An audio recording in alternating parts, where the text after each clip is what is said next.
Hello दोस्तों, कैसे आप सभी दोस्तों। आज की इस वीडियो में हम बात करने वाले हैं basic structure of N Android project. तो बेसिकली इस वीडियो में हम बात करेंगे कि कैसे एंड्रॉयड का जो प्रोजेक्ट होता है उसका बेसिक स्ट्रक्चर क्या होता है, मतलब मैनिफेस्ट फाइल क्या होती है, पैकेजेस क्या होते हैं, इंपोर्ट कैसे करना होता है, डिपेंडेंसीज क्या होती हैं, कहाँ पर हमें डिपेंडेंसीज को इंपोर्ट करना होता है, बेसिक स्ट्रक्चर हम प्रोग्राम जैसे हमारी ऐप है उसका वर्जन, उसका ऐप आइकन वगैरह वगैरह, हम एक्टिविटीज़ को कैसे डिक्लेयर करते हैं, सब कुछ हम डिस्कशन करने वाले हैं इस वीडियो के अंदर।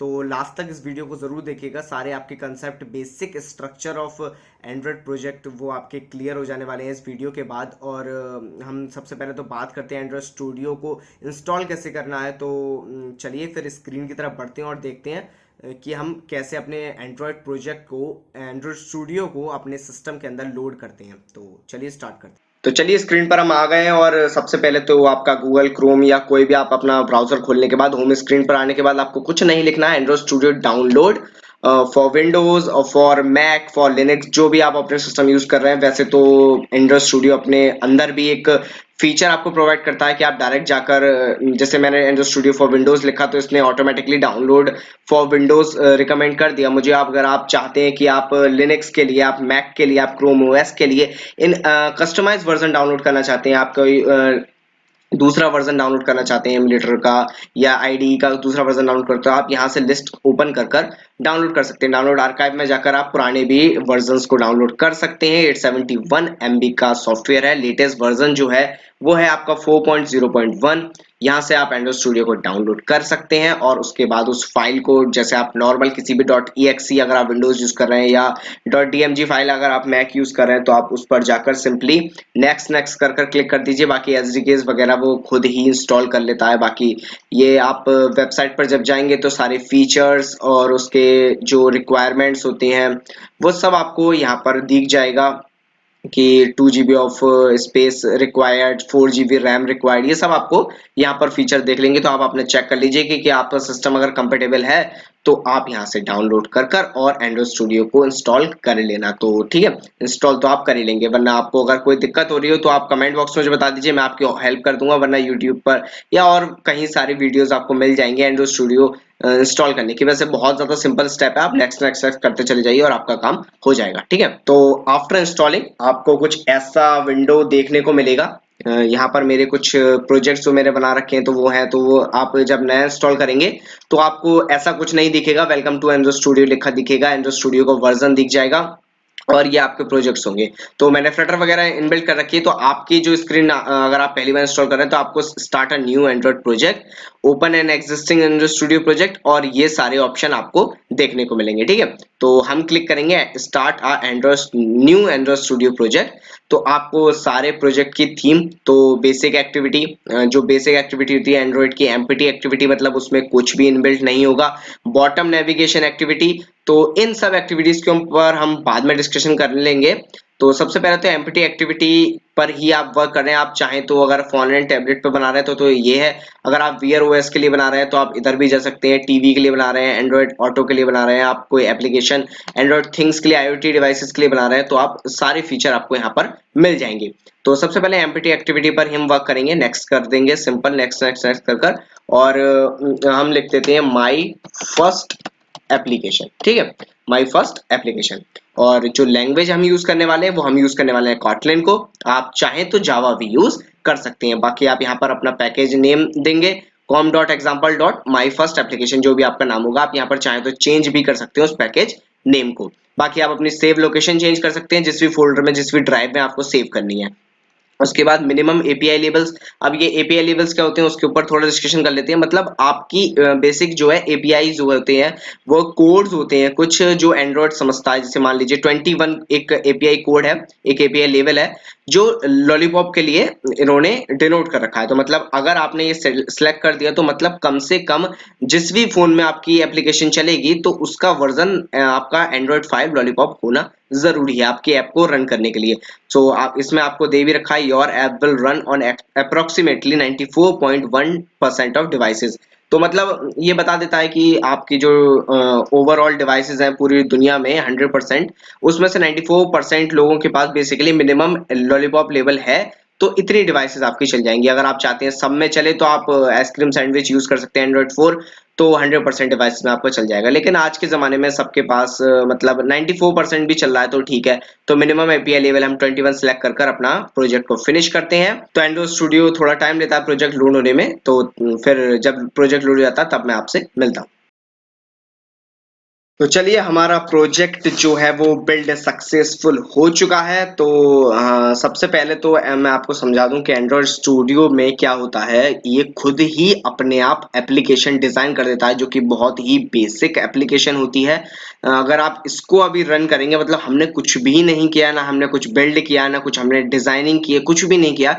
अगर आप इस एप्लीकेशन को इस पॉइंट ऑफ टाइम पर रन करते हैं तो ये आपकी एप्लीकेशन आपके फोन में इंस्टॉल होकर जाएगी, और साथ ही साथ ये आपको शो करेगी एक टेक्स्ट बॉक्स जिसमें लिखा होगा हेलो वर्ल्ड, जो कि हम हर लैंग्वेज में सबसे पहले यही काम करते हैं। ठीक है, तो हेलो वर्ल्ड एप्लीकेशन आपकी तैयार हो चुकी है। अब बेसिक काम क्या होता है, अब बेसिक स्ट्रक्चर समझना है हमें इस वीडियो में। ठीक है, तो चलिए सबसे पहले स्टार्ट करते हैं इधर से। ठीक है, सबसे पहले लेफ्ट से स्टार्ट करते हैं। तो बेसिक तो ये एंड्रॉइड स्टूडियो के कुछ फीचर्स हैं। फाइल पर अगर आप क्लिक करेंगे तो ये सारे आपको फीचर मिल जाते हैं। न्यू, ओपन, प्रोफाइल और डीबग ऐप, ओपन रिसेंट और क्लोज प्रोजेक्ट, ये सब है। ठीक है, तो ये तो एंड्रॉइड स्टूडियो के फीचर्स हैं। ये आप जब धीरे धीरे यूज करेंगे तो हम धीरे धीरे सारे फीचर्स को समझना शुरू करेंगे। बेसिक आप हम इस वीडियो में जो समझने वाले हैं वो एंड्रॉइड प्रोजेक्ट का स्ट्रक्चर समझने वाले हैं। तो सबसे पहले हमारे पास होती है ऐप। ठीक है, एक ऐप मॉड्यूल होता है जिसके अंदर सबसे पहले हमारे पास होती है मैनिफेस्ट फाइल। अब इस मैनिफेस्ट फाइल को समझना बहुत ज्यादा जरूरी है, क्योंकि इसी मैनिफेस्ट फाइल से हम बहुत कुछ करने वाले हैं। ठीक है, तो मैनिफेस्ट फाइल को समझते हैं। सबसे पहले तो ये एक्सएमएल डॉक्यूमेंट है। ट्री लाइक स्ट्रक्चर इसमें आपको देखने को मिलेगा। ठीक है, तो पैकेज का नाम आपको दिया हुआ है my first application com dot example dot my first application. ठीक है, उसके बाद एप्लीकेशन एक बेसिक आपको टैग है।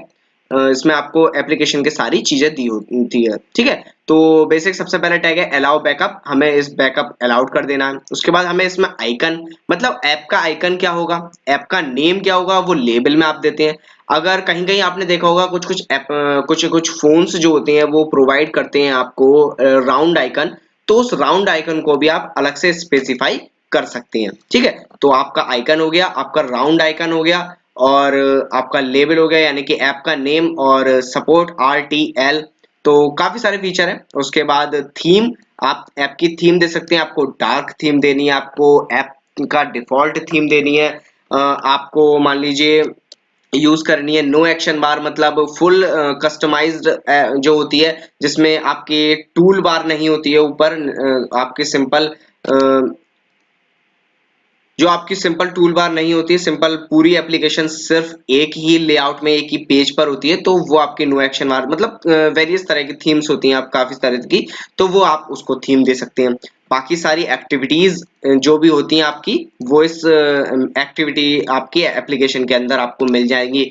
उसमें इंटेंट फिल्टर्स वगैरह होते हैं, तो ये एक्टिविटीज क्या होती हैं, ये सब इनके ऊपर भी डिस्कशन हम आगे करेंगे। ठीक है, तो उसके बाद जावा होता है, जावा फोल्डर, और जिसके अंदर आपको सारी एक्टिविटीज दी होती हैं। अब एक्टिविटीज क्या होती हैं, अब बेसिक जैसे आप यही ले लीजिए, तो ये जो आपको व्यू शो हो रहा है, मतलब जैसे आप कोई भी एप्लीकेशन, आप मान लीजिए आपने फेसबुक खोली, तो फेसबुक के अंदर आपको काफी सारे फीड्स जो देखने को मिलती हैं, काफी पोस्ट, वीडियोस, ये सब आपको देखने को मिलता है। तो आप उनके साथ इंटरेक्शन कर रहे हैं, बेसिकली आप उनको स्वैप कर रहे हैं, आप लाइक कर रहे हैं, शेयर कर रहे हैं, कमेंट कर रहे हैं। तो वो जो आप कर रहे हैं वो आप कर पा रहे हैं एक्टिविटी की मदद से। ठीक है, तो ये जो एक स्क्रीन आपको शो हो रही है बेसिक ऐप की, उस ऐप स्क्रीन को आप बोलते हैं एक्टिविटी। ठीक है, उस एक्टिविटी के साथ आप उस एप्लीकेशन के साथ उस एक्टिविटी की वजह से इंटरेक्शन कर पा रहे हैं। ठीक है, तो ये बात हुई एक्टिविटी की। तो वो सारी एक्टिविटीज जो हैं, जिनकी जावा फाइल जो है, जिनको आप बेसिकली हम बोलते हैं बैकएंड, तो जो आपकी एप्लीकेशन वर्क कर रही है बैकएंड में, वो आप सारा कोड जो है वो आप जावा बेसिक, क्योंकि जावा पर ही बेस्ड कॉटलिन है, तो आप कॉटलिन यूज कर रहे हैं, तो वो भी आपको जावा फोल्डर के अंदर ही आपको देखने को मिलेगी। ठीक है, बाकी आप डॉट केटी एक्सटेंशन देखकर समझ सकते हैं कि ये कॉटलिन फाइल है।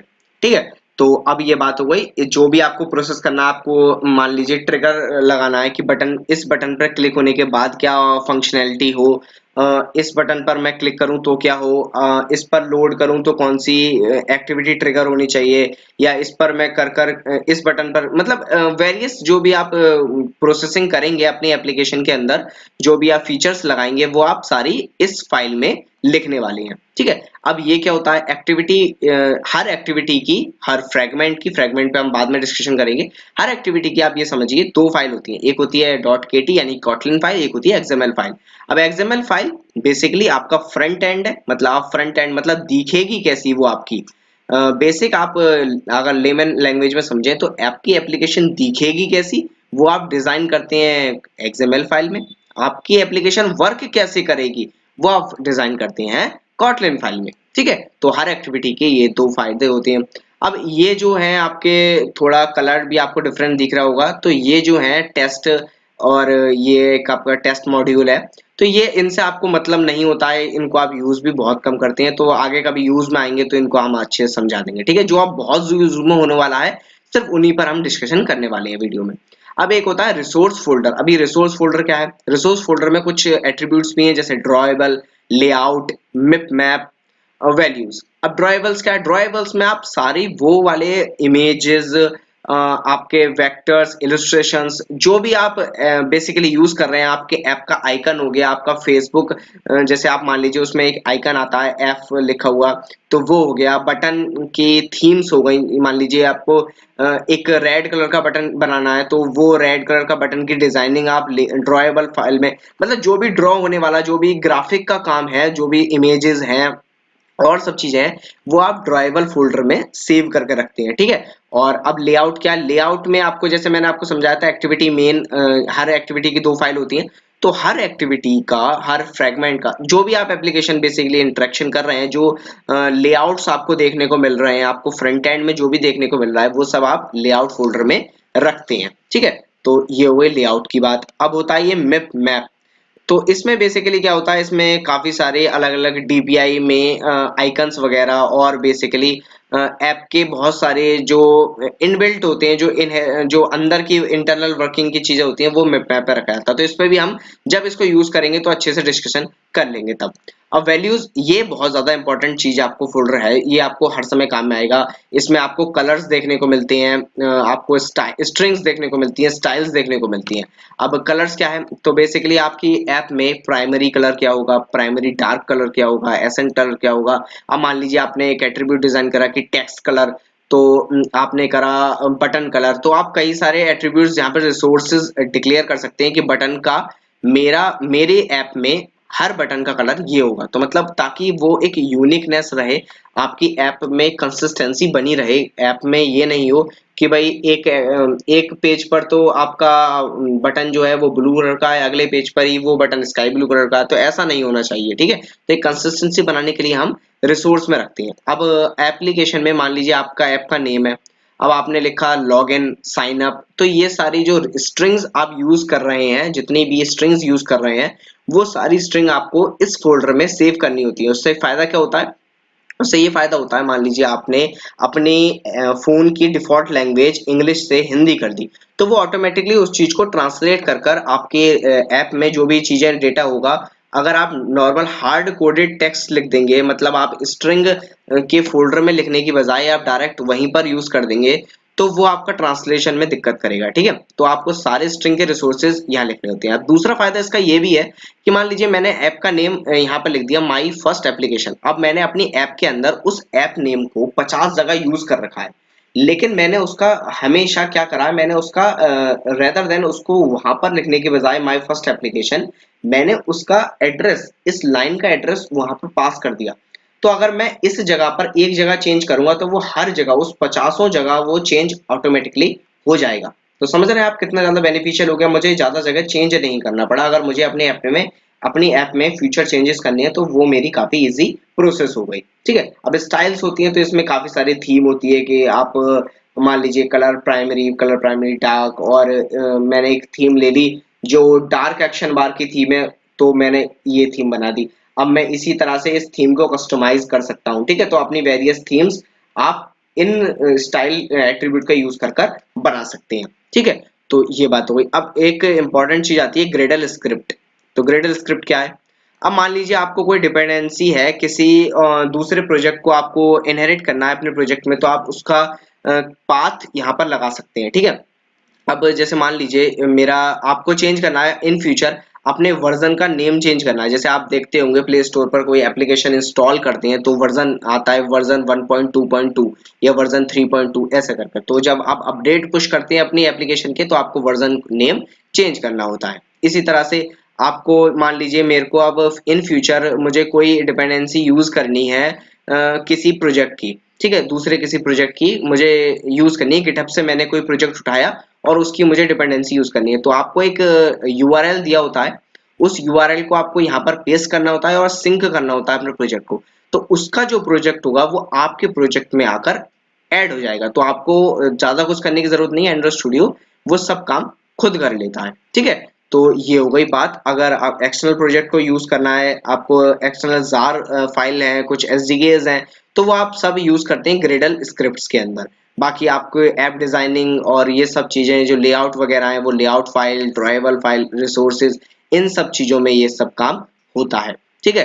तो ये बेसिक स्ट्रक्चर था एंड्रॉइड प्रोजेक्ट का कि एक्टिविटीज क्या होती हैं और ये सब चीजें क्या होती हैं, मैनिफेस्ट फाइल क्या होती है, ग्रेडल क्या होता है, रिसोर्सेज क्या होते हैं, ये सब मैंने आपको इस वीडियो में बताया। जैसे मान लीजिए मुझे अब नई एक्टिविटी बनानी है तो मैं इस पर राइट क्लिक करूंगा, ठीक है, और न्यू पर जाकर अपनी एक्टिविटी को नया एक्टिविटी क्रिएट कर सकता हूँ, नया एंड्रॉइड ऑटो प्रोजेक्ट कर सकता हूँ, फोल्डर, फ्रैगमेंट, सर्विसेज, कुछ भी अपना नया फाइल को डायरेक्टली ऐड कर सकता हूँ, ठीक है।